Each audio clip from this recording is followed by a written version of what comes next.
স্বাধীন বাংলাদেশে ওই দেয়ালে দেয়ালে অনেক জায়গায় দেখতে পাচ্ছেন না, ক্যালিগ্রাফি, গ্রাফিতি এগুলো আঁকছে, কেউ বাংলায়, কেউ ইংলিশে, বিভিন্ন ভাষায়। ভালো উদ্যোগ, যে কোনো জিনিসকে স্মরণীয় রাখার একটা উদ্যোগ। আমরা পারি নাই, আমরা ব্যর্থ ক্ষেত্রে।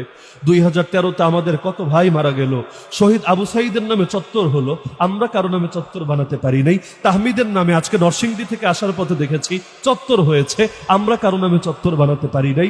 মুগ্ধর নামেও হয়তো অনেক কিছু হবে, আমাদের ব্যর্থতা, আমরা কারো নামে কিছু বানাতে পারি নাই। কিছু ছেলে আগ্রহী হয়ে তারাও গেল, তারাও গিয়ে দেয়ালে আরবি গ্রাফিতি লিখতে শুরু করলো।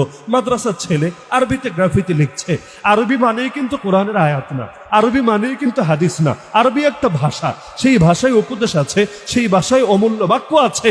দেখা গেল সেই তথাকথিত সুশীল এক শ্রেণী এসে বাধা দিল, খবরদার, 52 তো কি রক্ত দিয়েছে আমরা যে বাংলাদেশে এখন দেয়ালে আরবি লেখা হবে, এটার জন্য লিখতে